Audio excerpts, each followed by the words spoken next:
Hello student,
ठीक, 5वां chapter आपका चल रहा है और कल तक हमने आपको कुछ शब्दावलियाँ बताई थी। ठीक, तो उसमें एक दो शब्दावली और रह गई थी। युग्म विकल्पी एलिलुमार्फ, यहाँ तक हमने आपको बता दिया था। इसके बाद एक दो शब्दावली और रह गई हैं, तो उनको डिस्कस करेंगे। और ये वीडियो जो हम बनाते हैं, अगर आपका कोई स्टूडेंट है इंटर में पढ़ रहा है, 12 में जो पढ़ रहा है, तो अगर उसको ज़रूरत हो तो आप उसे शेयर भी कर सकते हैं। ठीक, तो जितने भी आपके फ्रेंड हैं और कहीं पढ़ रहे हैं, अभी फ़िलहाल घर पे हैं, तो उनको ये सेंड कर सकते हो आप। ठीक, तो कल जो हमने वीडियो बनाया था उसमें कुछ शब्दावलियाँ बताई थी इस चैप्टर से संबंधित, या मेंडल के जो नियम हैं उनसे संबंधित कुछ शब्दावलियाँ थीं। कुछ शब्दावलियाँ अभी रह गई हैं एक दो, तो उनके बारे में और बताएंगे। एक शब्दावली है समयुग्मजी।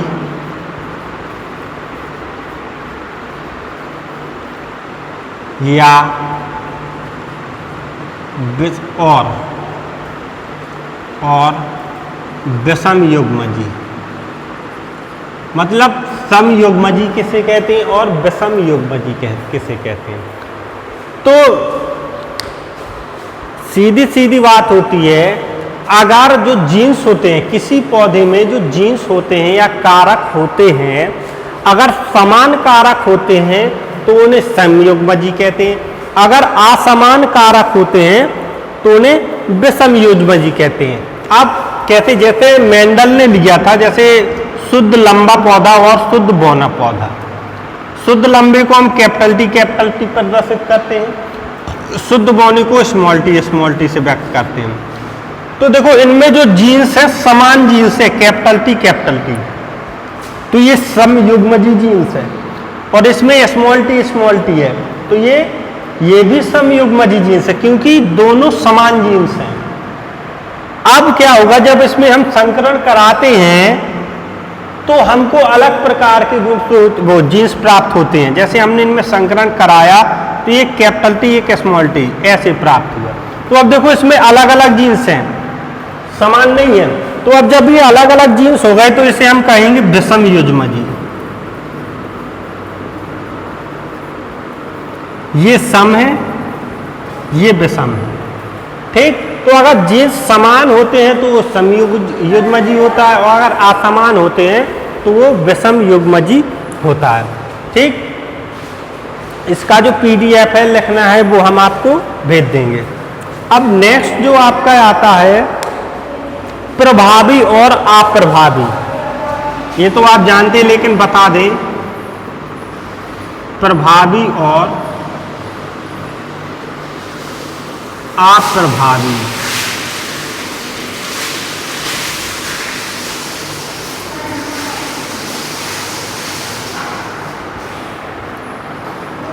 प्रभावी और अप्रभावी। प्रभावी लक्षण क्या होता है, अप्रभावी क्या होता है? देखो, प्रभावी लक्षण वो होता है जो अप्रभावी को प्रकट नहीं होने देता है।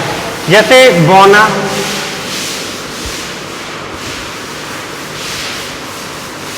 कैपिटल टी, स्मॉल टी, ये क्या है? बौना, ये लंबा। ठीक, जब इनमें संकरण होता है कैपिटल टी स्मॉल टी, तो क्या होना चाहिए? दोनों की आधे आधे लक्षण आने चाहिए, लेकिन जो प्रभावी होता है वो अप्रभावी के लक्षण को प्रकट नहीं होने देता, इसलिए जो पौधा होता है वो लंबा होता है। ठीक, तो जो लंबे पौधे के जीन्स हैं वो बौने पौधे के जीन्स को प्रकट नहीं होने देते। तो ये लंबे पौधे का जीन्स होता है प्रभावी और बौने पौधे का जीन्स होता है अप्रभावी। ये होता है प्रभावी और अप्रभावी। नेक्स्ट है आपका शुद्ध वंशक्रम। शुद्ध वंशक्रम,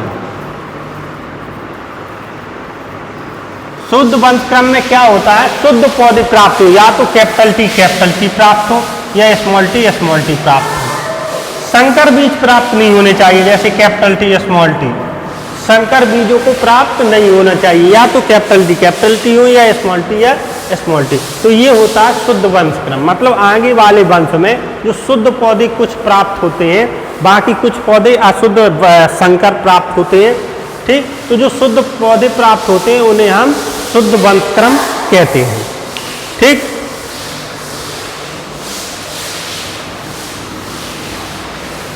अब आपने मेंडल के दोनों नियम पढ़े थे, एक संकर संकरण प्रयोग और द्विसंकर संकरण प्रयोग। अब जो नेक्स्ट है, कुछ उन्होंने नियम दिए थे। ठीक, पहला नियम था प्रभाविता का नियम।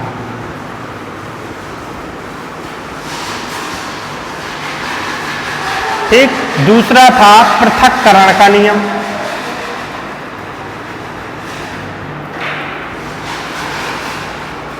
तीसरा था स्वतंत्र अव्यूहन का नियम। तीन नियम दिए थे, पहला था प्रभाविता का नियम, दूसरा था पृथक्करण का नियम, तीसरा था स्वतंत्र अव्यूहन का नियम। ठीक, तो इसको समझेंगे कि प्रभाविता का नियम क्या होता है। प्रभाविता का नियम हमने एक संकर संकरण प्रयोग बताया था, वही प्रभाविता का नियम। जो एक संकर संकरण प्रयोग है वो प्रभाविता के नियम को फॉलो करता है। ठीक, कैसे फॉलो करता है? उसमें क्या था कि जो मेंडल था, मेंडल ने पौधे के एक गुण को लिया था, जैसे लंबा पौधा और बौना पौधा। ये होता लंबा, ये बौना। ठीक, तो जो इसका एग्जाम्पल आप लिखोगे, जो हम पीडीएफ पे भेजेंगे उसमें आप लिखना तो है पीडीएफ पे, लेकिन जो एग्जाम्पल लिखोगे तो उसमें पहला जो डायग्राम है ऐसा वाला, वो आप एक संकर संकरण प्रयोग से आप बना लेना एग्जाम्पल में, क्योंकि जो पहला डायग्राम होता है वो प्रभाविता के नियम को प्रदर्शित करता है। तो जब इसका क्रॉस कराएंगे तो एक कैपिटल टी एक स्मॉल टी प्राप्त होगा, अर्थात ये पौधा भी लंबा प्राप्त होगा, बौना नहीं होगा। क्यों? क्योंकि प्रभावी अप्रभावी के लक्षण को प्रकट नहीं होने देगा। तो आपको एग्जाम्पल में इतना डायग्राम बनाना है, वो एक संकर संकरण प्रयोग से आप बना लेना, इतना आपको डायग्राम बनाना है प्रभाविता के नियम में। ठीक, अब दूसरा है पृथक्करण का नियम। दूसरा जो आता है वो है पृथक्करण का नियम। अब पृथक्करण के नियम में क्या होता है? जो एक समान जीन्स होते हैं, प्रत्येक पौधे में एक समान जो जीन्स होते हैं, तो जब उनके आगे की संतति होती है या आगे जो पौधे आते हैं, उनमें जो जीन्स होता है वो आधे आधे बट जाते हैं दोनों में। जैसे दूसरे में एग्जाम्पल में आपको क्या लिखना है? जो पृथक्करण के नियम होता है उसमें आपको क्या लिखना है कि वो जीन्स होते हैं जो वो आधे आधे बट जाते हैं। कैसे? जैसे लंबा पौधा है और बौना पौधा है, अब इनमें क्रॉस कराया तो एक जीन्स साइड एक जीन्स इस साइड, इसमें भी एक जीन्स इस साइड एक जीन्स इस साइड। मतलब जींस जोड़े में होते हैं तो जो आगे के युग्म, जब युग्मक बनेंगे, ये क्या है, जनक, ये जनक, और जब युग्मक बनेंगे तो युग्मक में क्या होगा, ये जींस हैं, जो दो जोड़ी जींस हैं, वो दोनों युग्मक में आधे आधे जाएंगे, मतलब आधे आधे पृथक होंगे। ऐसा नहीं होगा कि 40% इसमें गए, 60% इसमें गए, या 30% इसमें, 70% इसमें, आधे आधे ही जाएंगे। तो ये होता है आपका पृथक्करण का नियम, मतलब आधे आधे पृथक होंगे, चाहे वो स्मॉल टी हो, चाहे वो कैपिटल टी हो। ये दूसरा हो गया आपका पृथक्करण का नियम। ठीक, तो इसकी हम पिक भेज देंगे। तो जो एग्जाम्पल लिखना है, देखो उसमें पीडीएफ में एग्जाम्पल बना हुआ, फूल के चित्र बने हैं। अगर आप वैसा बनाना चाहते हो तो आप वैसा बना सकते हैं, नहीं तो अगर ऐसा बनाना चाहते हैं तो आप ऐसा बना सकते हैं। ठीक, तो नेक्स्ट आता है आपका स्वतंत्र अभ्यूहन का नियम। स्वतंत्र अभ्यूहन के नियम में जब उसने, मेंडल ने किसी पौधे के दो जोड़ी लक्षण को लिया था, दो लक्षण को लिए थे। ठीक, कौन कौन लक्षण लिए थे, एक था गोल पीला, दूसरा था झुर्रीदार हरा। एक था गोल पीला, दूसरा था झुर्रीदार हरा। तो गोल पीला क्या था, आर आर वाई वाई, इसका होगा आर आर वाई वाई। ठीक, तो इसमें क्या होगा, जब इनके बीच क्रॉस कराया जाएगा तो देखो, इसके दो जीन्स है, इसके दो जीन्स है, इसके दो जीन्स है, इसके दो जीन्स है। तो मतलब क्या होता है, ये जोड़ी में है, दो जोड़ी इसमें और दो जोड़ी इसमें। तो जो आगे वाली पीढ़ी में जो जीन्स जाएगा, युग्मक बनेगा, जब ये क्या है, जनक, जब युग्मक बनेगा तो इन दोनों के एक एक जीन्स जाएंगे, इन दोनों के एक एक जीन्स जाएंगे। इसी को हम कहते हैं स्वतंत्र अभ्यूहन का नियम। ठीक, पीडीएफ में जब आप पढ़ोगे तो आपको सब क्लियर हो जाएगा। तो जब आगे वाली पीढ़ी में जब युग्मक बनेंगे तो एक जीन्स इसका आएगा, एक जीन्स इसका आएगा, एक जीन्स इसका आएगा, एक जीन्स इसका आएगा। ऐसे ही तो आया था स्वतंत्र अभ्यूहन के नियम में, मतलब एक एक जीन्स इसका जाएगा, एक इसका जाएगा, एक इसका, एक इसका।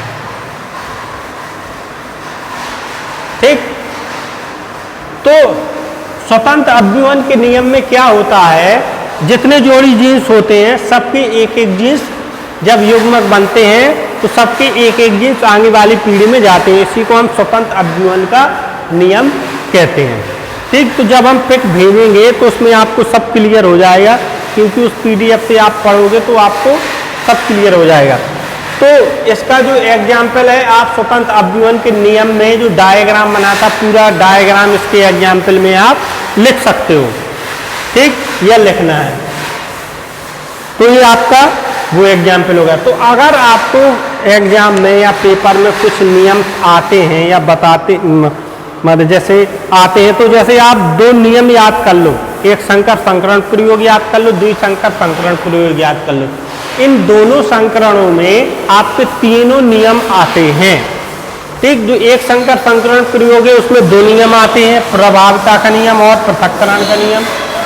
ठीक, और जो स्वतंत्र अभ्यूहन का नियम है वो द्विसंकरण संकर प्रयोग में स्वतंत्र अभ्यूहन का नियम लागू होता है या फॉलो होता है। ठीक, तो इसी के साथ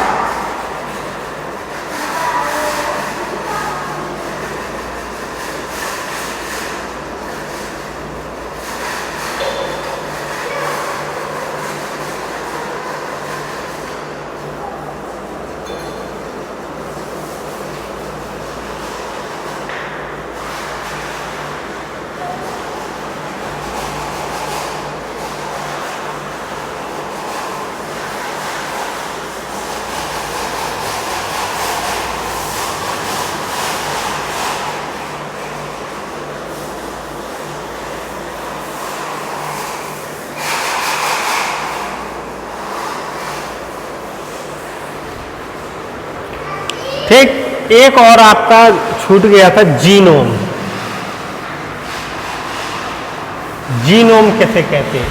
तो देखो जीनोम क्या होता है, किसी पौधे में अगुणित जीनों की संख्या को, अगुणित जीन के सेट को जीनोम कहते हैं। अगुणित मतलब क्या होता है, डबल जीनों की संख्या को जीनोम कहते हैं। जैसे मान के चलो किसी पौधे में 12 जीन्स हैं, 12 जीन्स हैं, किसी पौधे में 12 जीन्स हैं, तो उसकी पत्तियों, तने एवं फूल में इससे दुगने गुणसूत्र होने चाहिए। मतलब उसकी पत्ती, तने तथा फूल, जड़ में कितने गुणसूत्र होंगे? 24। मतलब अगुणित, मतलब दुगने गुणसूत्र होने चाहिए, तो उसे हम उसका जीनोम कहते हैं। मतलब डबल गुणसूत्र होने चाहिए, अगर कम है तो वो जीनोम नहीं है। ठीक, तो इसकी भी हम आपको पिक भेज देंगे। तो इसके जितने भी शब्दावलियां हैं वो आपकी यूज हो गई। 3 नियम भी हैं, वो भी हम आपको बता चुके हैं, और शब्दावलियां वो भी तो इस प्रकार से आपका जो मेंडल के नियम थे, मेंडल लॉस थे, वो आपका खत्म हो चुके हैं। अब इसके आगे कुछ और चीजें हैं जो वर्गक्रम के संबंध में आती हैं, तो अगले वीडियो में चर्चा करेंगे। ठीक, और यदि किसी को कुछ प्रॉब्लम आती है तो हम स्पेशल वीडियो बना के आपको भेज देंगे। जिस टॉपिक में जहाँ प्रॉब्लम आती, दिक्कत आती है, तो आप भेज देना, तो उसका हम स्पेशल वीडियो बना के आप भेज देंगे।